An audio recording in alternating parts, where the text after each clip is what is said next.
आज हम डिस्कस करने वाले हैं कि ऑप्शन बाइंग या सेलिंग के लिए सही स्ट्राइक प्राइस कैसे चूज़ करें। ठीक है, सिंपल है, बहुत ज़्यादा दिमाग लगाने की ज़रूरत नहीं है। ये कॉन्टेक्स्ट देख लेते हैं कि इसमें हम क्या देखने वाले हैं।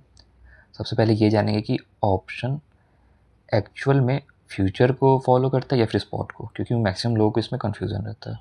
कुछ लोग कहते हैं स्पॉट को, कुछ लोग कहते हैं फ्यूचर्स को। उसके बाद देखेंगे ऑप्शंस के type C, B, ATM, OTM, ITM। उसके बाद डेल्टा फैक्टर, और उसके बाद जानेंगे कि सही स्ट्राइक प्राइस कैसे सेलेक्ट करें। ठीक है, सबसे पहले देखते हैं ऑप्शन फॉलो किसको करता है, फ्यूचर और स्पॉट को। तो हमें ये पता है कि कॉन्सेप्ट होता है FNO, right, means future and option, ना कि SNO, spot and option. Option follow करता है फ्यूचर को, तो फ्यूचर के ही हिसाब से हम स्ट्राइक प्राइस सेलेक्ट करते हैं, ना कि स्पॉट के हिसाब से। अब सपोज़ स्पॉट चल रहा है निफ्टी का 20,000। अब स्पॉट और फ्यूचर की प्राइस तो हमेशा सेम रहती नहीं है, तो सपोज फ्यूचर चल रहा है 2100 पे। अब आप सेलेक्ट कैसे करोगे, 20,000 के अकॉर्डिंग या 2100 के अकॉर्डिंग, क्योंकि डिफरेंस ऑफ प्राइस तो 100 रुपीज़ है।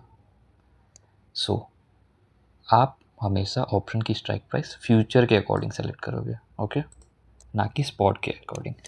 क्योंकि अगर आपने गलती से स्पॉट सेलेक्ट कर लिया तो मूवमेंट भी वेरिएशन रहेगा, आपको समझ नहीं आएगा कि ये 2100 के अकॉर्डिंग जा रहा है, लेकिन आपने स्पॉट के अकॉर्डिंग ऑप्शन सेलेक्ट किया हुआ है, तो आप सोचो कि मूवमेंट ही नहीं आ रहा है, बाइंग की है मैंने, ये डीके क्यों हो रहा है, प्राइस घट क्यों रहा है। सो इसलिए ऑलवेज रिमेंबर, ऑप्शन हमेशा फ्यूचर के रिस्पेक्ट में मूव करता है। ऑप्शन की प्राइस स्पॉट के इक्वल होती है एक कंडीशन पे, ऑप्शन प्राइस मीन्स स्पॉट को कब फॉलो करता है, जब एक्सपायरी एंड रहता है। तो जब एक्सपायरी एंड होती है तो ऑप्शन की क्लोजिंग स्पॉट के अकॉर्डिंग होती है, क्योंकि फ्यूचर तो सपोज इस मंथ का फ्यूचर मई मंथ है, मई मंथ का फ्यूचर एक्सपायर कर गया, तो एक्सपायर होता है स्पॉट के अकॉर्डिंग, फ्यूचर और स्पॉट इक्वल हो जाते हैं एक्सपायरी पे। ठीक है, सेम मंथ की एक्सपायरी, ना कि अभी मई मंथ चल रहा है तो जून मंथ की एक्सपायरी और स्पॉट इक्वल नहीं होंगे। मई मंथ और स्पॉट की जो प्राइस है वो इक्वल होगा एक्सपायरी के टाइम पे, यानी मंथ एंड के लास्ट ट्यूसडे को, क्योंकि एक्सपायरी निफ्टी की अब ट्यूसडे को होती है। ठीक है, और ऑप्शन उस टाइम जो क्लोजिंग देगा वो होगा स्पॉट के अकॉर्डिंग। ठीक है, ऑप्शन के type CE, PE, ATM, OTM, ITM। ठीक है, अब ये देखते हैं कि क्या होता है।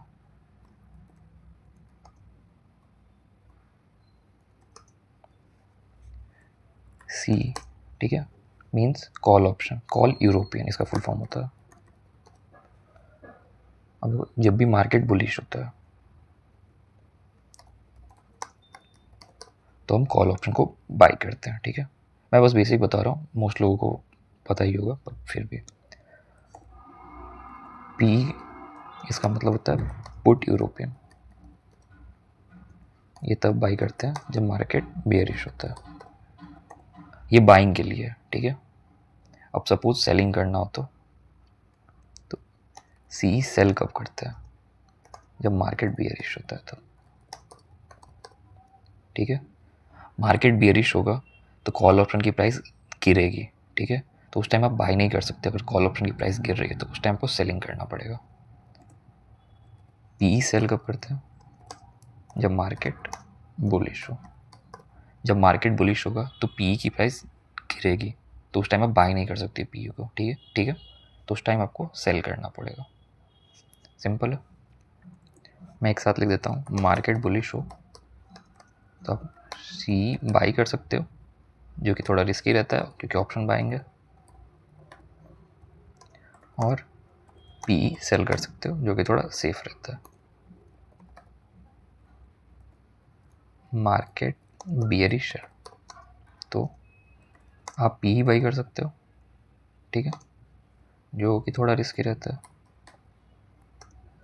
या फिर CE सेल कर सकते हो, जो कि थोड़ा सेफ रहता है। तो अब ये भी सवाल आ सकता है कि अगर रिस्की है बाइंग तो हम सेलिंग क्यों नहीं कर सकते, क्योंकि बाइंग में पैसे कम लगते हैं और सेलिंग में बहुत ज़्यादा पैसे लगते हैं। अगर कोई चीज़ अगर बाई कर रहे हो ऑलमोस्ट 5,000, तो सेलिंग करने में उसे लग जाएंगे ऑलमोस्ट 1 लाख रुपये। तो इसलिए मोस्टली लोग ये इसलिए मोस्टली लोग बाइंग करते हैं क्योंकि उनके पास पैसे नहीं होते हैं और सेलिंग में पैसे ज़्यादा लगते हैं और प्रॉफिट थोड़ा कम रहता है। इवन दो सेलिंग सेफ है पर उसमें पैसे ज़्यादा लग रहे हैं और प्रॉफिट थोड़ा कम है, तो लोग बाइंग पे ज़्यादा फोकस करते हैं और बर्बाद इसमें ही होता है। बट ट्राई करने में क्या ही जा रहा है, देख सकते हो अगर नॉलेज है तब, अगर नॉलेज नहीं है तो बाइंग तो बिल्कुल नहीं करनी चाहिए। ठीक है, अब आता है कॉन्सेप्ट ATM, OTM और ITM का। ये बेसिक चीज़ें जो आपको पता होनी चाहिए, ठीक है, इसलिए मैं ये बता रहा हूँ। ATM क्या होता है, एट द मनी। ITM क्या होता है, इन द मनी। OTM क्या होता है, आउट ऑफ द मनी। ठीक है, ये P और C के कॉन्सेप्ट में फुल फॉर्म सेम रहता है। मैं समझाता हूँ कि इसको यूज़ कैसे करना है। हाँ, सपोज़ ये निफ्टी का लेवल है 20,000, ठीक है, ये मान लो है 19,900, ठीक है, और ये मान लो है 20,100।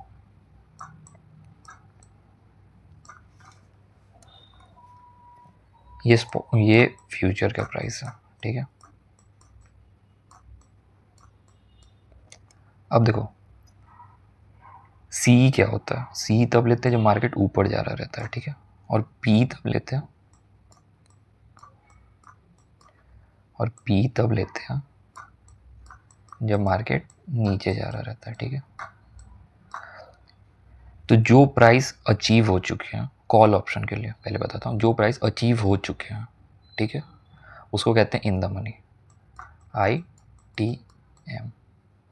अगर 20,000 फ्यूचर का प्राइस चल रहा है तो 19,900 तो अचीव हो चुका है, राइट। 19,800 भी अचीव हो चुका है, 19,700 भी अचीव हो चुका है, 19,600, 19,500, 19,000, 18,500, ठीक है, ये सब अचीव हो चुके हैं। तो ये हो जाएगा इन द मनी कॉल ऑप्शन के लिए। 20,000 क्या होगा, अगर 20,000 फ्यूचर चल रहा है और सेम स्ट्राइक प्राइस हम लोग उठाते हैं तो 20,000 होगा एट द मनी, मीन्स उस पे ही है। 20,000 प्राइस भी चल रहा है फ्यूचर का और स्ट्राइक प्राइस भी हमने सेम चुना है, तो मतलब अगर सेम है तो वो एट द मनी हो जाएगा। अब यहाँ ये भी आता है कि एट द मनी 50 पॉइंट ऊपर नीचे भी ले सकते हैं, उसको भी ऑलमोस्ट एट द मनी ही कहा जाता है।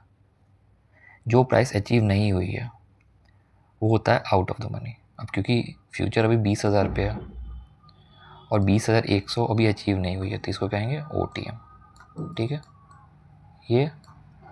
ये है कॉल ऑप्शन के लिए OTM, ATM, ITM। सिंपल है, मैं यहाँ लिख देता हूँ। At the money same price पे, same price strike as future, ठीक है। इन द मनी जो प्राइस अचीव हो चुकी है, आउट ऑफ द मनी जो प्राइस अचीव होना बाकी है।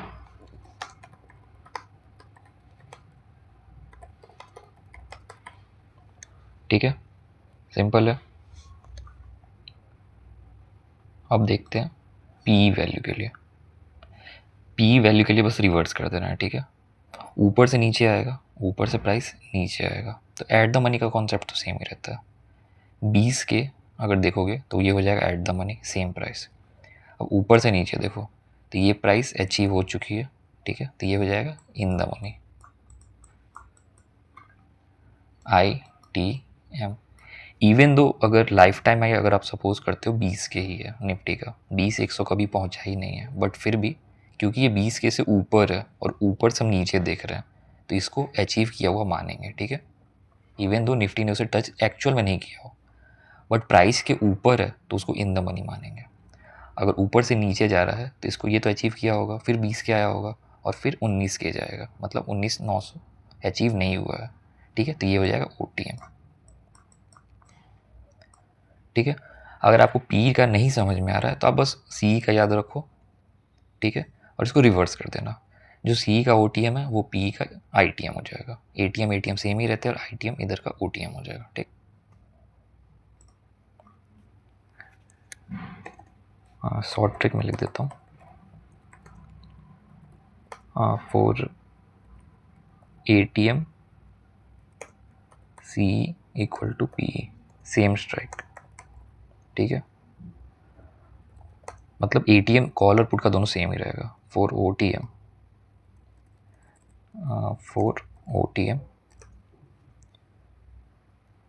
Call OTM is put ITM, ठीक है, सिंपल याद रखना है।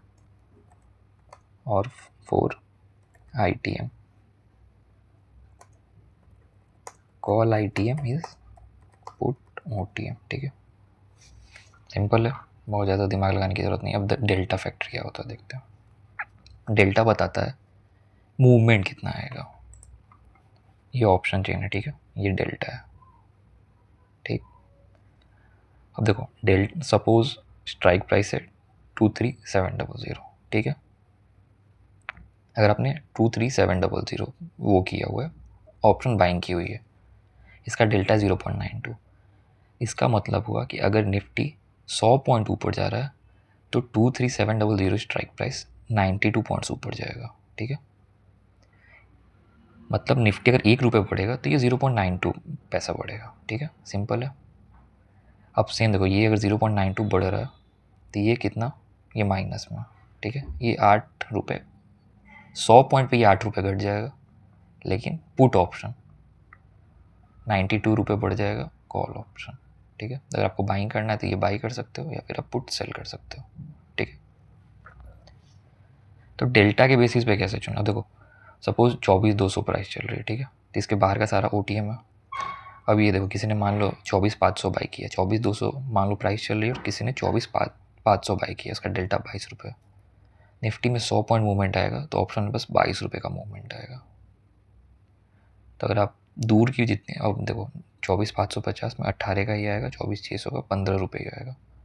तो इस बेसिस पे आप देख सकते हो कि स्ट्राइक प्राइस कैसे सेलेक्ट करनी है, जितनी दूर कर लोगे उतना मूवमेंट कब आएगा। तो OTM कॉल 2 कंडीशन में लेते हैं, ठीक है। पहला मैं लिख देता हूँ, 2 condition two by, 2 condition for OTM, ठीक है। पहला, इफ़ यू आर सेलिंग, अगर आप सेल कर रहे हो ऑप्शन को तो ही आप OTM को कंसिडर करोगे। दूसरा, if you know market OTM price तक जा सकती है, प्राइस के आस पास तक जा सकती है।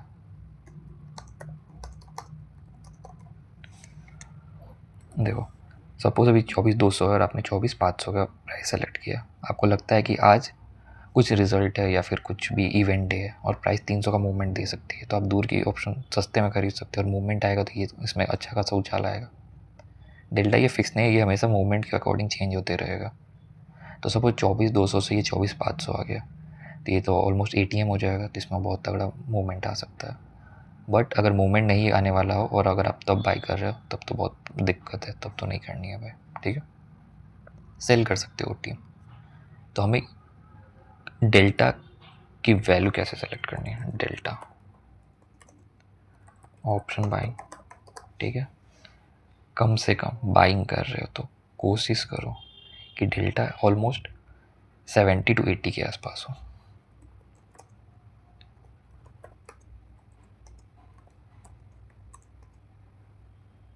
ठीक है। और मैं कॉशियस रहने के लिए मैसेज कर दे रहा हूँ कि डायरेक्शन आपको पता है, ठीक है, रैंडमली नहीं भाई, आपको डायरेक्शन पता है, आपको चार्ट देखना होता है, ठीक है।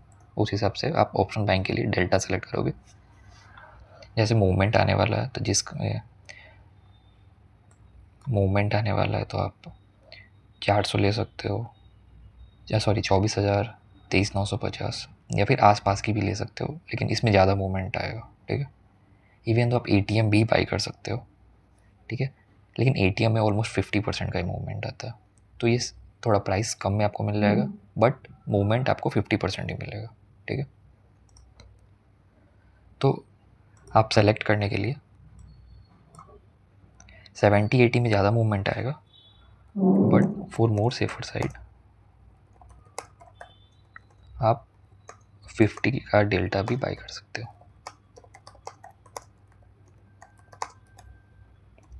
ठीक है, इस हिसाब से आपको डेल्टा सेलेक्ट करना है। अब करेक्ट ऑप्शन स्ट्राइक प्राइस कैसे सेलेक्ट करते हैं, ठीक है।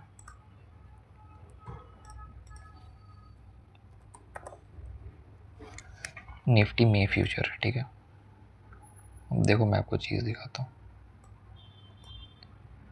ये 30 मिनट का चार्ट है, मैं ड्रॉ करके बताता हूँ,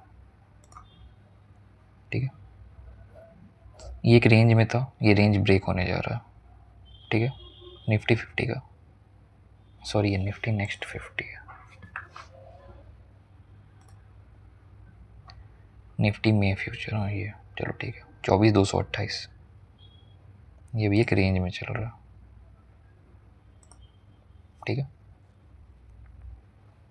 24,228, अगर आप बाई कर रहे हो तो आप स्ट्राइक प्राइस कैसे सेलेक्ट करोगे? कोशिश करो कि 24,200, 250, 300 ऐसे सेलेक्ट करो बाइंग के लिए। 24,228 है, ठीक है। निफ्टी फ्यूचर, तो आप क्या कैसे प्राइस स्ट्राइक प्राइस सेलेक्ट करो, मैं आपको दिखा देता हूँ सबसे पहले। स्ट्राइक प्राइस 24,150, 24,200, 24,250, 24,300, ठीक है। सबका मैं डेल्टा लिख देता हूँ। 150 में कितना मूवमेंट आएगा?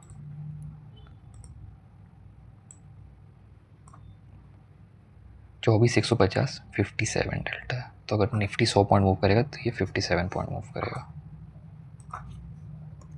ठीक है। 24,200 में कितना मूव आएगा? 51।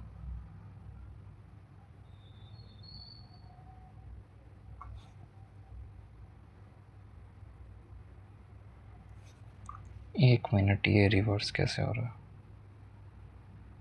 अच्छा ये OTM होते जा रहा है, ठीक है। 24,250 में कितना आएगा? 46। प्राइस से जितनी दूर जाओगे उतना ही ये डेल्टा डिक्रीज होते जाएगा। 24,300 कितना है? 40, ठीक है। 150 जो कि इन द मनी है, वो 57 पॉइंट का मूवमेंट देगा। 24 जिसने 24,150 बाई किया है सी, 57 पॉइंट उसको मिलेंगे। जिसने 200 बाई किया 51, 250 46, 24,300 40 पॉइंट्स, ठीक है। तो आप डेल्टा कंसिडर करो 50 के आसपास तो मिनिमम आपको चाहिए कि 100 पॉइंट में निफ्टी का मूवमेंट है तो 50 आपको मिलना चाहिए ऑप्शन में, 50 का मूवमेंट तो एटलीस्ट मिलना चाहिए। सेलिंग कितना पे करेंगे, ठीक है। तो देखो सबसे पहले तो चार्ट देख लेते हैं कि इसके बीच का रेंज, अगर ये डाउन साइड जा रहा है तो आप अप साइड की सेल कर सकते हो, और सेलिंग कोशिश करो कि डेल्टा एटलीस्ट, डेल्टा कंसिडर करो ना करो, प्राइस देख लो कि 10 के आसपास हो, 10 से 15 के आसपास प्राइस हो, लाइक 23,650 का पुट, ठीक है। अगर प्राइस ऊपर जा रहा है तो 10 रुपये 15 रुपये के आसपास का ऐसे आप देख सकते हो, प्राइस पे आप सेल कर सकते हो।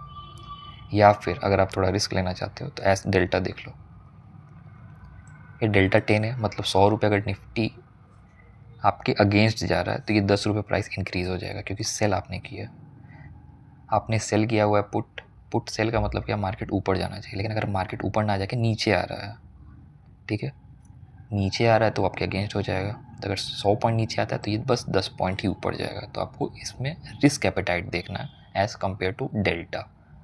अगर आपने हैवी सेलिंग की हुई है, क्योंकि सेलिंग करने में अनलिमिटेड लॉस है, बाइंग करने में लिमिटेड लॉस है। आपने बाइंग में 5,000 लगाया तो आपको 5,000 ही जाएंगे। सेलिंग करने में कुछ भी हो सकता है, क्योंकि अप साइड तो ऑप्शन कहीं भी जा सकता है, ठीक है। तो हम लोग जनरली कोशिश करते हैं कि 10 रुपये के अंदर की ही सेल करें, ठीक है। और स्टॉप लॉस 10 की चीज़ अगर 25 हो जाती है यानी 2.5 टाइम्स तो जनरली काट दिया जाता है, ठीक है। या इधर आप चार्ट देख रहे हो या फिर 2.5 टाइम्स का स्टॉप लॉस कंसिडर कर सकते हो, ठीक है। इस तरह आप price option strike price select करोगे, डेल्टा देखोगे, OTM ATM ITM देखोगे, और फिर आप ट्रेड देखोगे, ठीक है। तो आई होप ये सिंपल था और आपको समझ आया होगा, और आपको अगर कुछ डाउट हुआ तो आप कमेंट सेक्शन में पूछ सकते हैं। तो चलिए आज के लिए बस इतना ही। अगर वीडियो अच्छा लगे तो लाइक शेयर और सब्सक्राइब जरूर करें। Thank you so much.